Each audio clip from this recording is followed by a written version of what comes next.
Welcome to this session on everyday discipleship.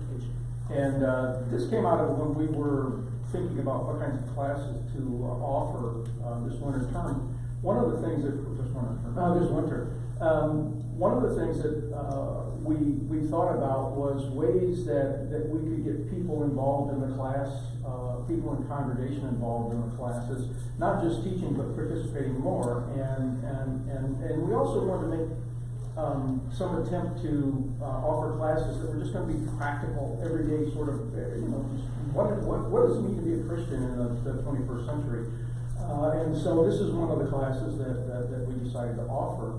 I want to start out, I can't talk for Sonia, but I want to start out by saying, and because Sonia and I are going to sort of lead the discussion and share with you aspects of our... We're going to ramble. Yeah, but I just want to start out by disclaiming that I am not a saint. And I am not holding up what I do as any sort of a model for anybody else. That's far from what this is all about. I just want to share with you the kinds of things that inform my life and that I do every day, thinking about being a disciple.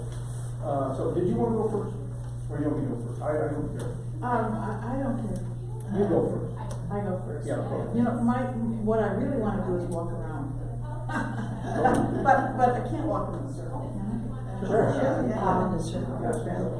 I'll start standing up. Okay. I start everything with questions. I think I do. Anyway, if I write an article for the Tower or any place, I start with questions. And why is that? I think that I grew up having questions thrown at me. I had a father who... Oh, shall we wait? Come on, sit down.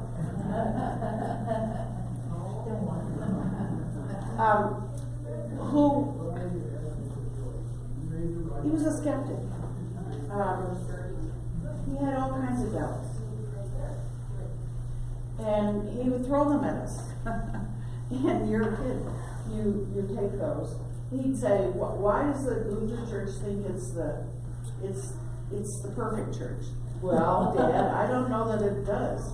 Why does Christianity think it's the only solution to the right way? Well, Dad, where did you get that idea? Does it? Well, yes, a lot of people. Oh, in the circle, please, in the circle, in the circle. There's seats. There's one over here. So that's where I get my question. And wow, I can't believe it. You're in the circle here. How do you say that? It's just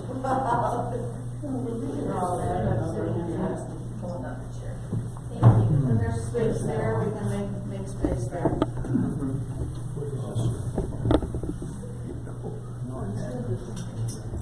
So, okay, what does everyday discipleship look like for you? Is it be nice?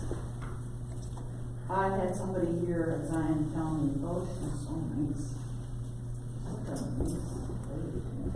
So maybe it is. Maybe it is. Is it taking food to your neighbor when they're sick? Yeah, probably is.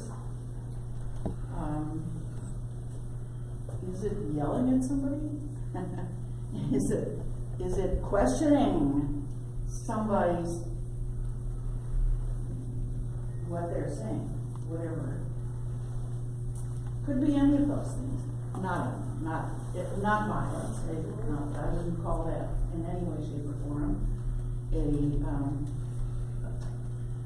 a way to behave for a Christian. I don't know was no. I think lots of people are given to doing things for other people. I have a friend here, Lois, who's always doing something for somebody. She's very agreeable, and I think that's just amazing. I think Claudia's that way. I think David is that way. Maybe more of you. I'm not a social worker type. I'm somebody who needs time to think and to read and to figure out, and I don't always know what I'm called to do. I do, over the years, have come to think that everyday discipleship is not only in being nice, it's in looking at the world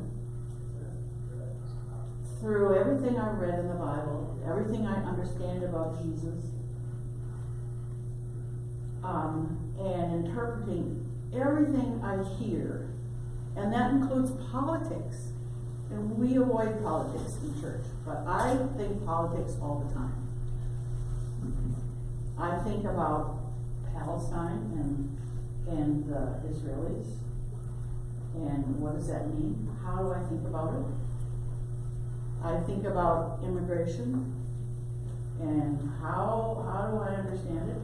Well, I think about it as a practical matter today, but also I know that it's been going on for eons. There have always been immigrants. I just read a book on Genghis Khan, and they were immigrants up the zoo. I mean, from one end of the world to the other, practically, moving all the time, pushing people around. You can't avoid it. Come on, sit down. Let's check to be sure we're Bill, come sit inside. Move. He's a good.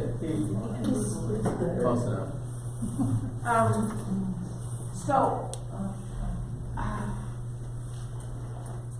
I question my faith, I question what I hear in church, I question what I hear in the news. And I don't always know. Do you? What you're called to think and do? I'm not a marcher. Lois would like to march. She likes to wave a flag. Okay, you know. But I am willing, as I get older, I am more willing than I was when I was younger, to stand up and say, this is what I believe.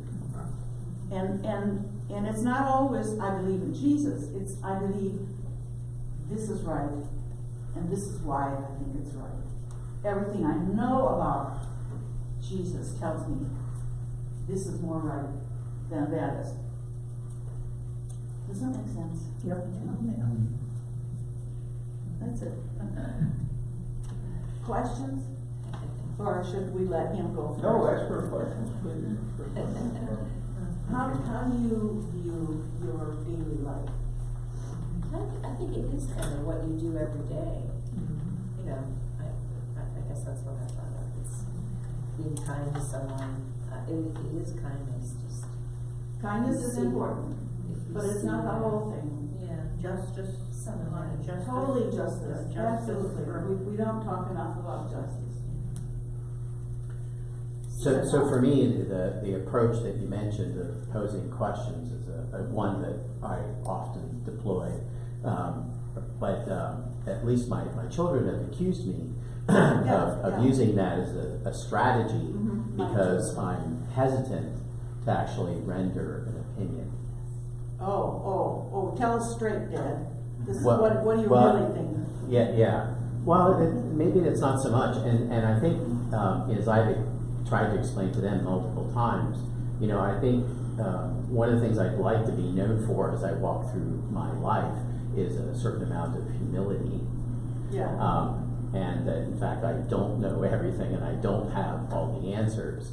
And so my strategy of posing questions is one to try to seek, you know, novel perspectives, new information, but such that in fact, you know, at some point in time I can make a considered and thoughtful sort of opinion or perspective. But it's interesting because, you know, I think I've at least been accused by my children of sort of, you know, being hesitant to actually render such an opinion and take a stance because it's more commonplace for me to pose questions. Yeah. I think sometimes coming down and saying, here's what I think, feels like it's opposed to kindness. And it makes it a hard thing to find the balance point Because certainly Jesus expressed both kindness and yelled, you know. I'm not a yeller, it doesn't feel comfortable to me to do that, and it doesn't feel comfortable to me to express a firm opinion that I know opposes someone I care about, or even a stranger I don't know, you know. But I think equally important is that, you know, again, at least in the sphere that I walk in, there's, you know, quite a bit of negative sentiment attached to being wrong. And wrong What does that mean? Wrong can sort of be aligned with misinformed or ignorant, and as a consequence, your opinion doesn't matter. Isn't it all right to say, tell me more, or what do you mean by that? No, exactly, and I think that's my point, and that's in part, you know, why I probably spend more time posing questions, so that in fact I can avoid those types of, you know, opinions about myself or how I think, or, you know, and so when I render an opinion, hopefully it actually is more reasoned. Yeah. But it's a tough sort of, you know, line, you know, Totally. you don't want to sort of be labeled as totally wishy-washy either on absolutely everything, but at the same point in time, you know, you'd like to be reasonable as well as reasoned. So My husband used to accuse me of being wishy-washy. Reaction to behaviors that the kids did.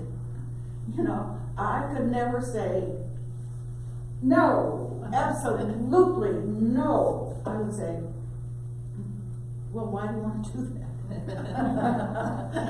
And try and get them to think about what they were doing. So we had this, you know, he was a hardliner. I was not a hardliner. Very typical. I said that's usually typical. Oh, is it? Yeah. Unlike Bob, there is not an issue I don't have an opinion about. I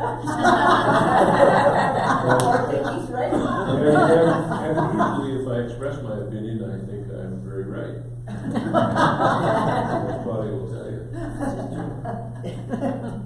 What I do very often on a daily basis is, you all remember a number of years ago, it was the big fad that everybody was running around and had bracelets and bumper stickers and all that stuff. What would Jesus do?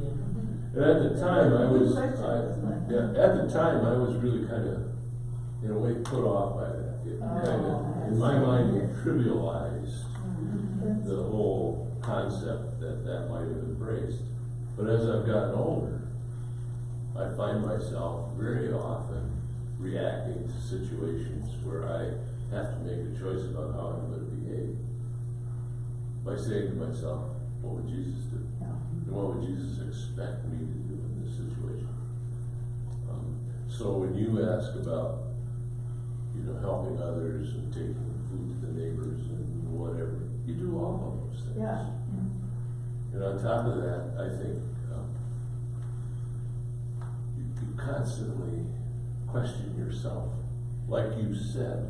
Yeah, I think some people I know do it much more than I do, and so I question that I don't. And then I think, but you're a different kind of person. You need to do something else. You know, I want to study covenants. You can't do that in a group. You have to sit down and look at texts, you know, things like that. So it means staying inside and got with your nose in a book, you know. So we're all different, and that means we have to balance it out, and it's tough. I think about giving service, like for 25 years I've gone about 4 times a year to the Saline Evangelical Home to play the piano for a church service.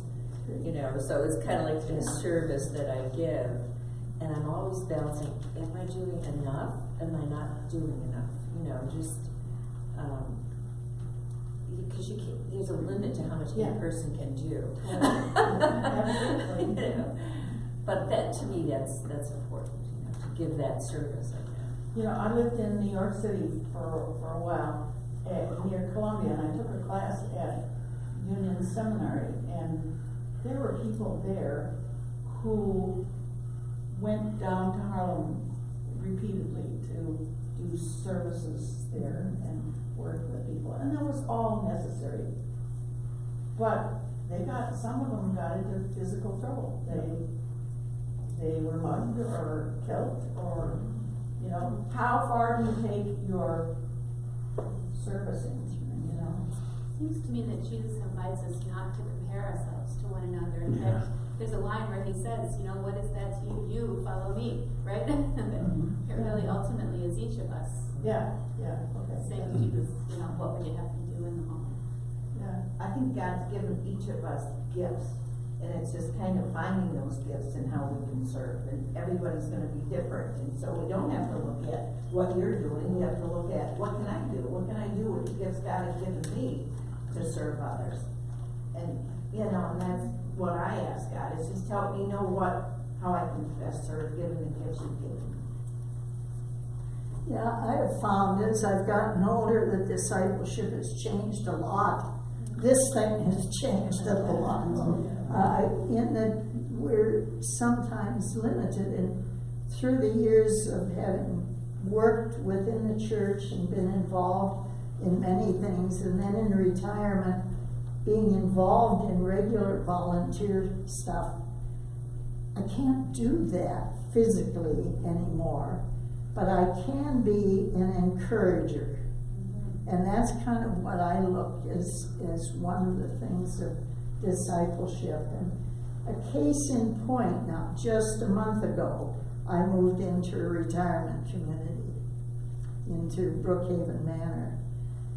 It has been amazing to me to talk to the number of people in the dining room every night who have come there not by their own choice, and they are unhappy about it. Where their kids have come in and said, Mom, Dad, you cannot live here any longer. You've got to go to a place. Even to the point of one lady who lived in Texas, her kids came, took her in the car, and said, you're moving to Michigan. We'll take care of all of your stuff at your place. You're going to come here. They got her new furniture to put into her place, and she's very unhappy about that. And as I sat there and then tried to encourage her of, yes, that's got to be hard to deal with, but you know that your kids had your best interests in mind, and look where you are, a place where other people can be around you. And it was surprising to see how just that kind of helped her. Now, I don't know if that's discipleship or not. Sure it is. But that's one of those little things that I think Jesus calls upon us to do. And that's kind of what you can do as you get older, and you can't do some of those physical things. But it has been so vivid to me in this last month of seeing the number of people who are there who are not there by choice. They're making the best of it, they like it, but in the back of their mind, I didn't get to choose that. I'm so glad that I didn't involve my daughters. I did it on my own because I have nobody to blame but myself if I don't like it, and I like it. So, Do you remember a while back, over a year now, we had a book called Being Mortal oh yes, by absolutely. Luanda, and everybody needs to read that because that family could have avoided A lot of a problems. lot of pain if those kids had read that book. Yeah. That is a required reading in medical school. Is it? The first year students are required to read Being Mortal. I volunteer with a couple programs at the university, one of which is having 2 first-year medical students come to my home and interview me and visit. And it's to give them the personal touch with patients And quite truthfully, I tell those students each year, you're probably gonna spend more time with me in that first year than you will ever spend with an individual patient at one time in your practice. And there's another book, this same author that he's written, and that's where I can't recall the title of it, but Being Immortal is one of those that they're required to read. Good, that's good. Interesting. I think we can all pray for each other and pray for, I think that's a form of discipleship. For things happening in the world and for a neighbor or family or somebody in need. Yeah. Well, I live in a retirement community as well, but it's an independent living. Yeah, ours is too. But the population is getting older and they have illnesses, and my next door neighbor's husband died about a month ago. And we are gonna meet this week to go out to dinner together. She said, I just need to talk to someone. And you've been there, so you know what it's like. That's right. And I think that's also showing the love of Christ. It's, being a listener is something that people really appreciate. If you can have someone to talk to, someone to listen to. And if you've ever had opportunities to participate in the visitors we have related to the homeless shelter, one of the most, seems like the most appreciated element of that entire experience is just to sit down and spend 10 minutes with, one or more of them over the meal that's had. And, they light up. And I don't know that I actually even say that much, except, hi, or, nod my head every once in a while. They just want somebody to talk to and treat them like a human being. That's good to know, because I have trouble sitting in a group of homeless. I don't know what to say. I find I have a need for. That's okay, that's automatic. Oh. It'll come back on. For a text, a script that I can start with, but you're saying that they'll handle it. Yeah, and I'm routinely embarrassed because I do it twice, during the opportunity, and usually they are much better at remembering my name than I am remembering theirs. And that's how, at first, that little light bulb went off in my head that said that, wow, maybe I'm doing something right here, They do like to chat. They do. Yeah, somebody to listen to. Yeah.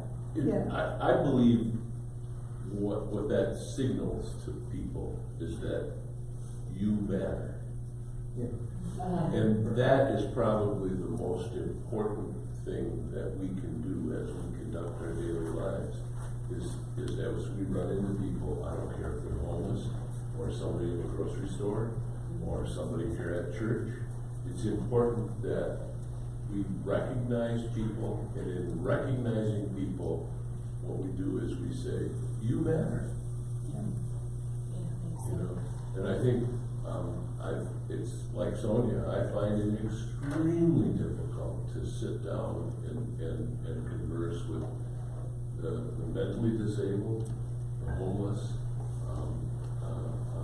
people who are feeling bad about themselves, but those are the people that can make the greatest impressions on me. But I think we can get over that if somebody would sit down ahead of time and give us a few Opening lines. Yeah. More than how are you today? Yeah, I have participated and with the chapel service and the God and Drum. And I too found it very uncomfortable when all of a sudden we started inviting the people from Dallas. And we're going to have lunch. But I went out of a sense I felt obligated in a way of saying, we need Zion people there to welcome them. Yeah, we do. And that is very true, and they appreciate that. And my opening line with someone I haven't met is that usual, hi, I'm Avis, and they'll give their name. And I will often say to them, how long have you been at Delana's? And they will talk about it, and then they'll talk about the good food that's there. And that is kind of a draw for some of them, because the food is better than it is at Delana's, that kind of thing. I had the most interesting conversation one day with a fellow who was rolling his own cigarettes at the table. And I made the comment of, I used to have to do that for my dad when I was a kid. And he says, what?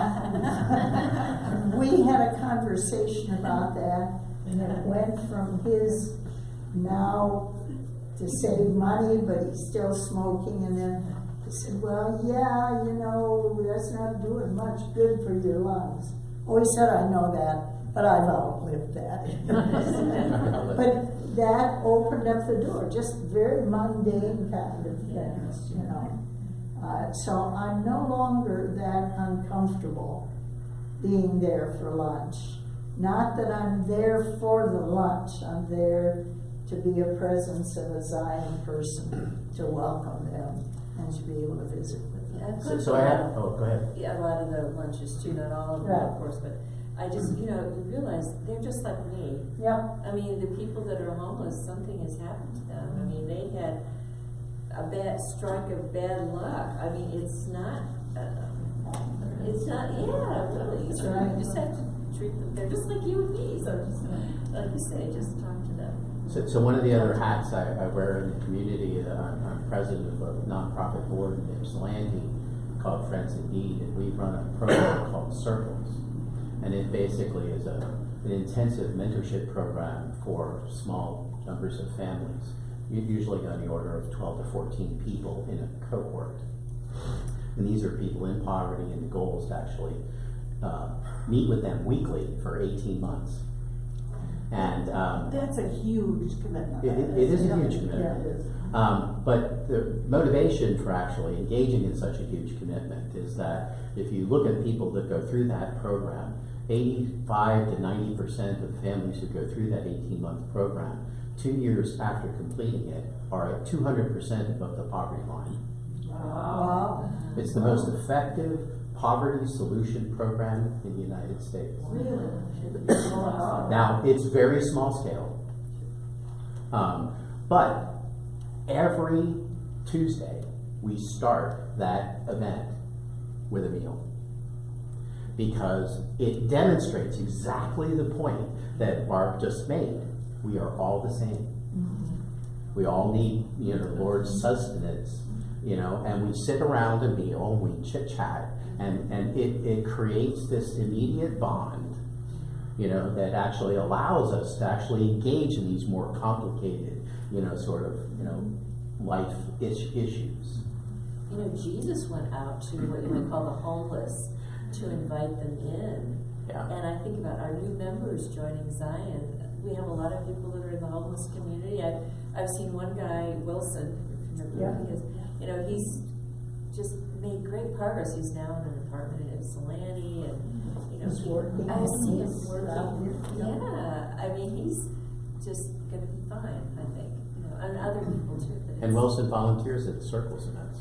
Oh, does he? yes. Great. He seems so grateful, Yeah. to Zion. But we are going, the people that need to come to church are the ones that aren't in church, and that's a prime group right there. A while ago, I had a chance to participate in a training for healthcare providers that was called Bridges Out of Poverty. And one of the first exercises they had us do was to just brainstorm the ideas or the words that came to our mind when we talked about the sort of three basic socioeconomic statuses: the lowest, poorest people, the middle people, and the top people.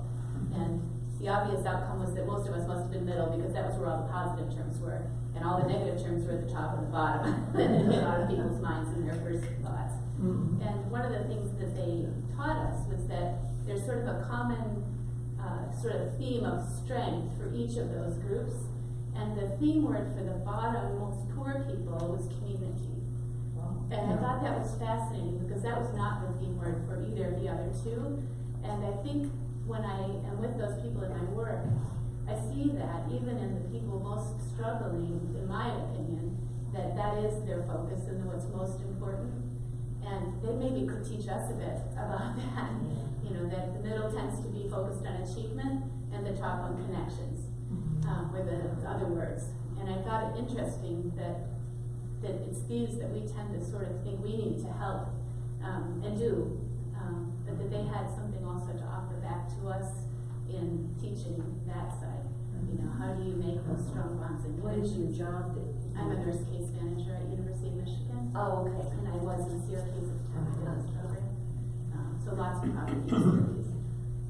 But very fascinating. I would love to do more of their programs. So it's a really interesting. Okay, one interesting thing about talking about the homeless and they're just like us, which is an important thing to recognize, but then you go up another level and recognize that they're not all the same. They're all unique just like we are. Every one of them is a different person and they're homeless for different reasons and they need different things and they have different things to offer us. So there's a tendency to call homeless. Well, each of those is a separate individual with unique needs and unique offerings. And that's one of the center pieces of the Circles program, is that we theoretically, figuratively surround them with at least a pair of what we call allies. You know, and so after the meal, you know, they have these breakout sessions where the discussion can be very sort of what we call the individuals in poverty we call leaders, because the goal is to actually have them lead themselves out of poverty. And so, you know, in essence, the allies help the leaders, you know, with these very individualized, you know, sort of conversations, because your point's very well taken.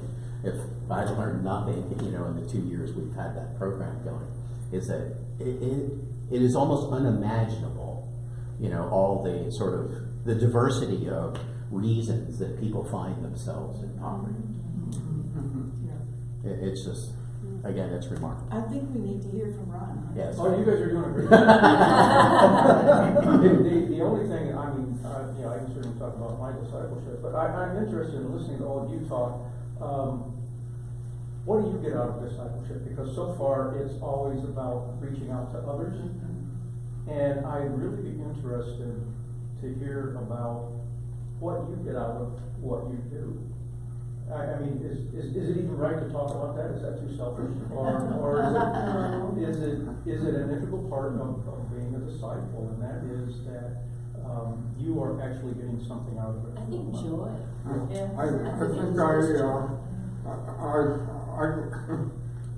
along this Brookhaven manner that Amos was talking about, and I've lived there for a couple of years now. And what I found was, you know, they're all people in the 80s and 90s, and it got such a diversity of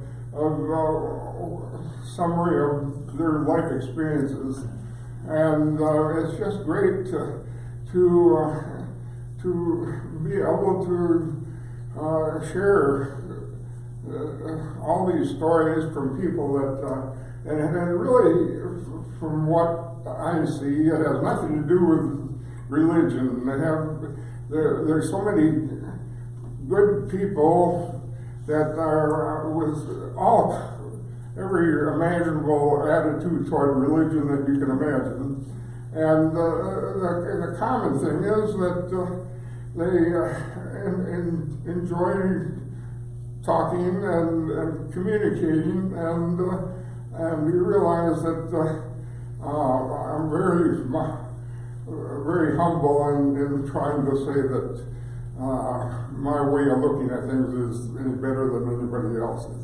And so it's been a great experience to just communicate with so many people with various attitudes, you get to respect their point of view. Yeah.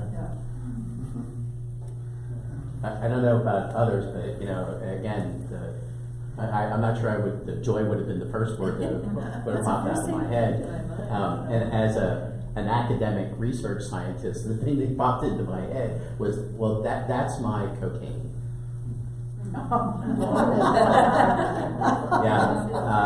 Yeah, because there's nothing that, you know, I find more uplifting than to actually, you know, walk away from those experiences and seeing a smile on someone's face.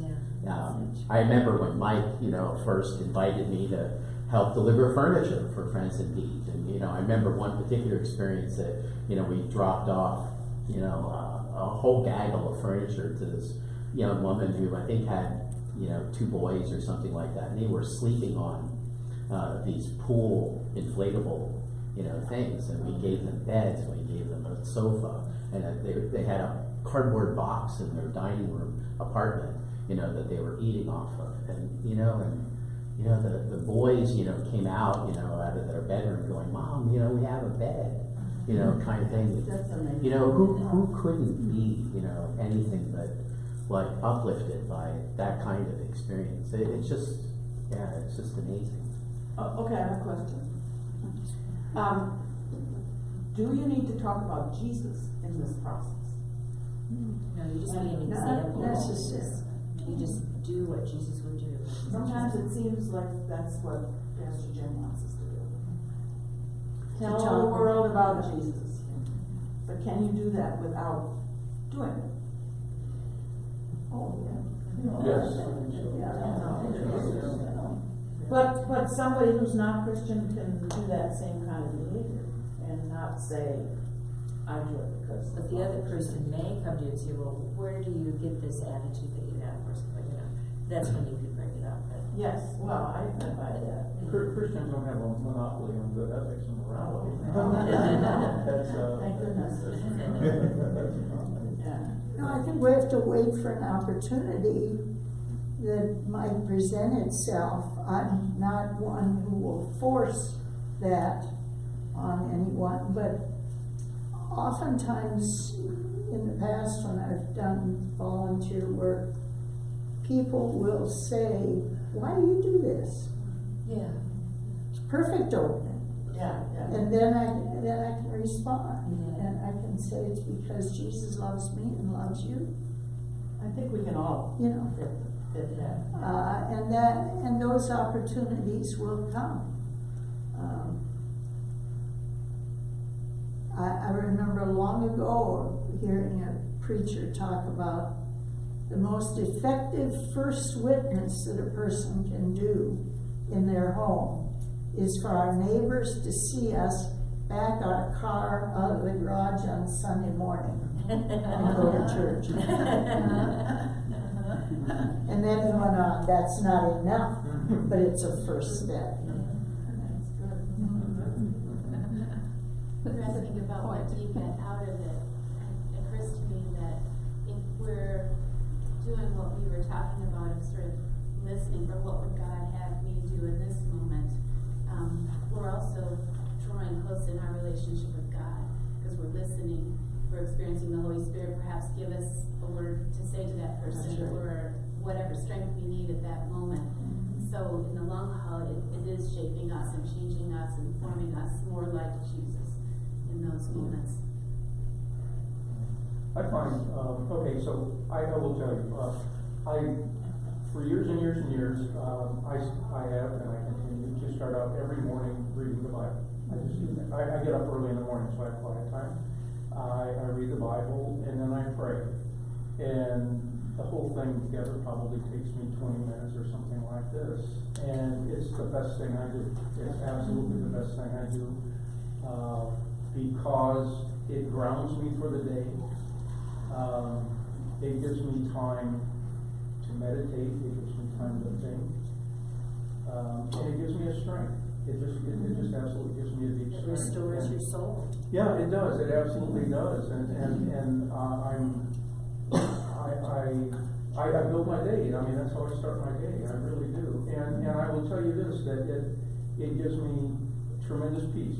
It gives me tremendous peace. And that's one of the things that I find by practicing discipleship and all the ways that you folks have been talking about, you know, and I come at it differently. But one of the things that I find happens to me is that I get a deep sense of peace and tranquility. I really do.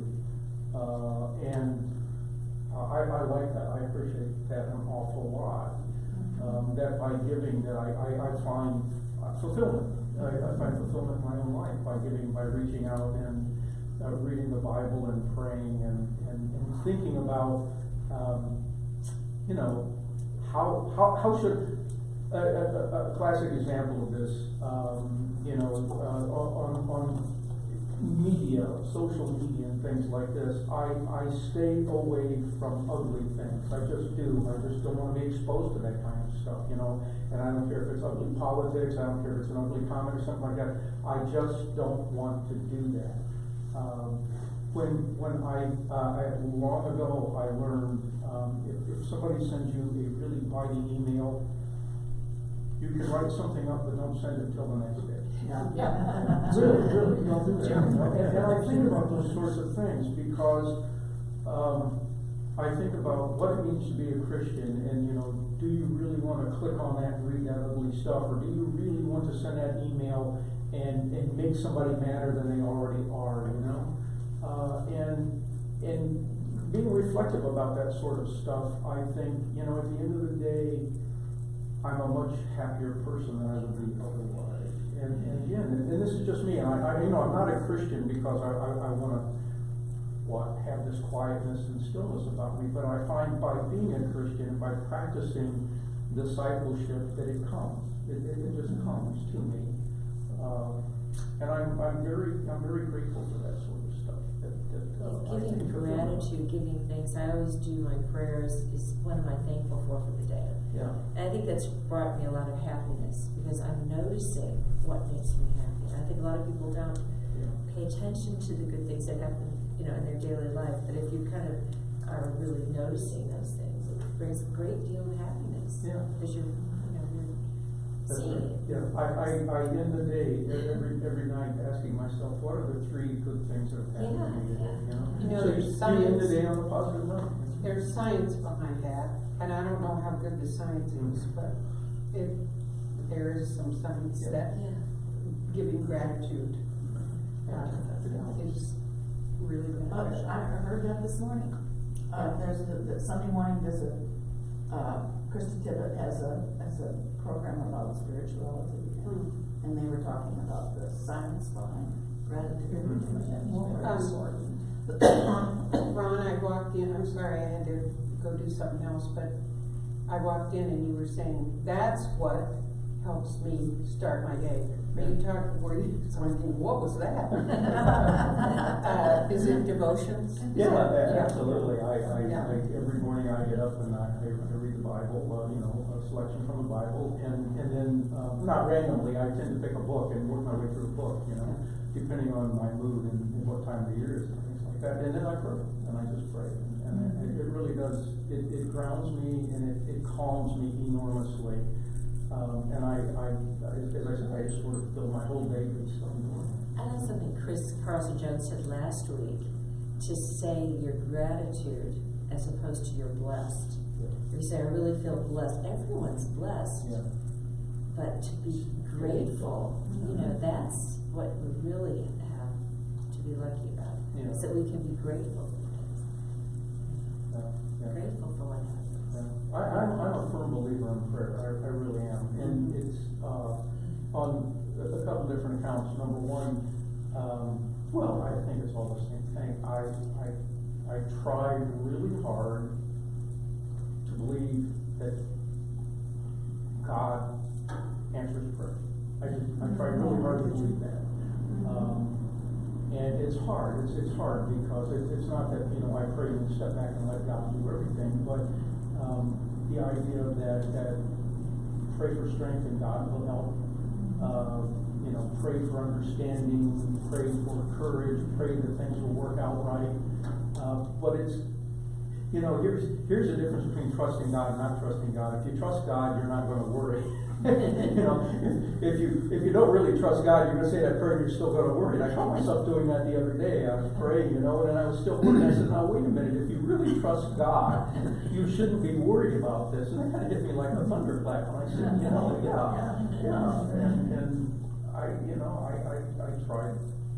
There's also bad things can become good things. My first mother-in-law had Alzheimer's, and growing up, the kids, I would always take the kids to visit her and hold her hand. And well, now that my oldest daughter is a nursing home administrator, I mean, there was something really bad to deal with for many years, you know, but yet she became, so she really loved that, and she's lives in Traverse City, and she's worked her way up, you know. She's bringing great comfort to many people, I think, because of her background, the Alzheimer's walk. But you would never think what could be good about Alzheimer's, you know. But yet it was good. It turned out good.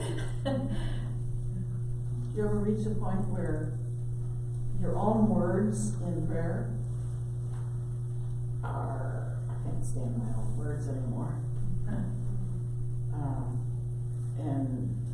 And then, I mean, I find myself thinking, maybe just silence. Be still and know that I am Yeah, God. It's one of those verses. I don't know what to say anymore. I don't want to pray for things, pray for other people. I don't mind reading other people's prayers. But I get tired of my own words. How about prayerful meditation? There you go. That one. Yeah. So what is prayerful meditation? Just being silent, I think. Maybe finding a passage and just letting it roll around in your head and heart. You know, I always think all of us have been brought up, either recently or from the time we were little children, with certain patterns of how things are conducted. And our prayers have always been a series of words, you know, like we see in church on Sunday morning or Sunday school or whatever. So we're kind of indoctrinated to believe that prayer needs to be a process. And so when I think of prayerful meditation, what I think in terms of is not necessarily silence, but thoughts.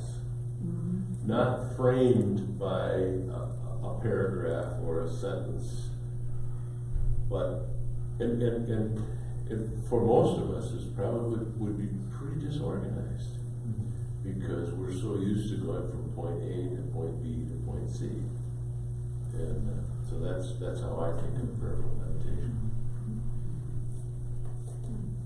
Good thoughts. Or thoughts about the people that you're concerned about, or whatever thoughts come with it.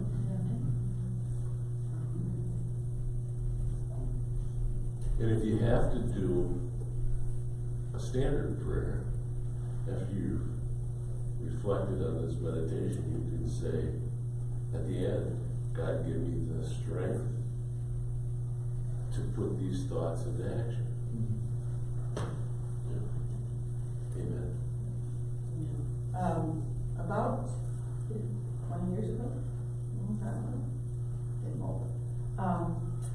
Don Postema, who was the campus pastor for Campus Chapel, did a series here at Zion, an evening series. And it was like 6-8 weeks, something like that. And it was about meditation. Not prayer specifically, but about meditation. And each week it was some different focus. Sometimes a painting, sometimes a poem, sometimes something from the Bible.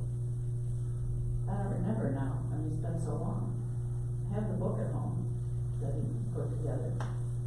Should pull it out and resurrect it. But it was kind of fun. Different ways to meditate.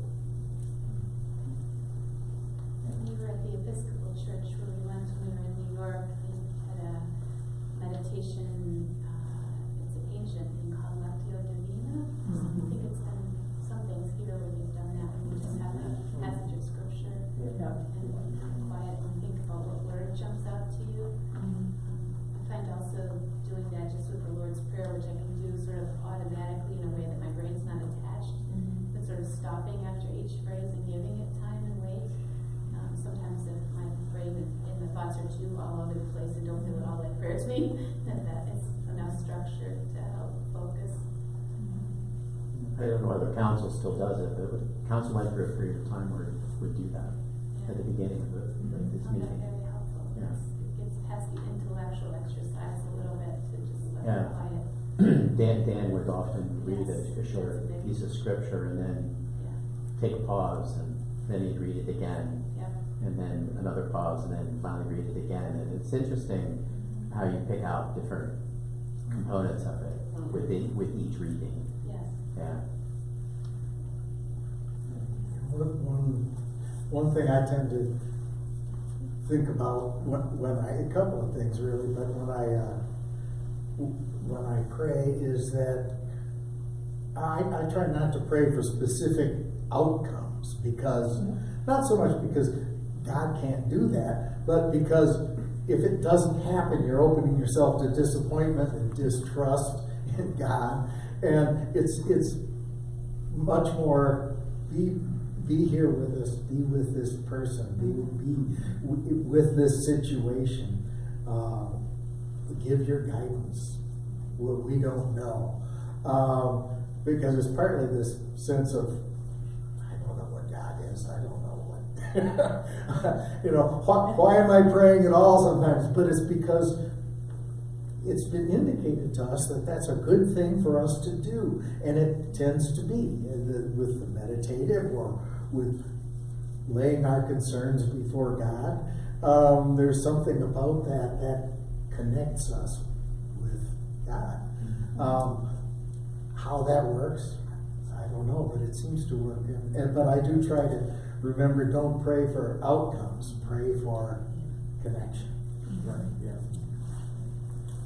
I remember a time the one small group I was in seemed to go through a phase where we were reading books that were related in one way or another, related to answered prayers.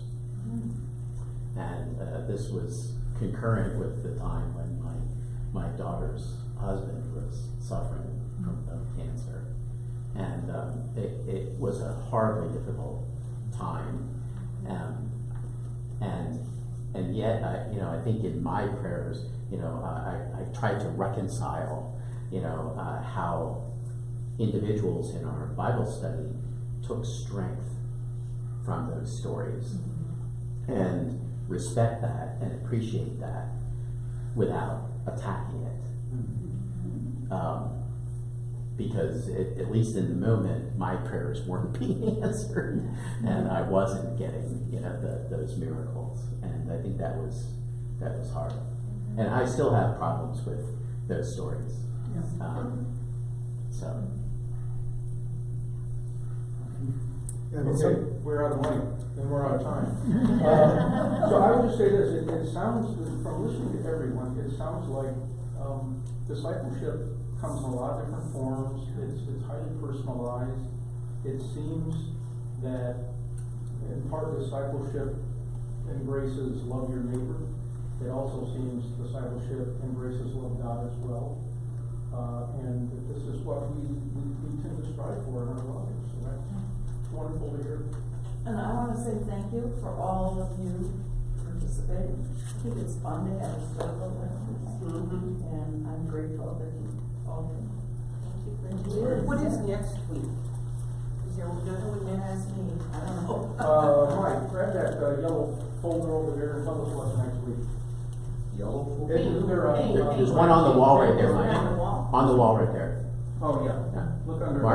We're in March It's 17th, taking care of yourself, pursuing good mental, physical health, I continuing. think How to share your faith story, led by Pastor Jim. Pastor Jim. Pastor Jim, yeah.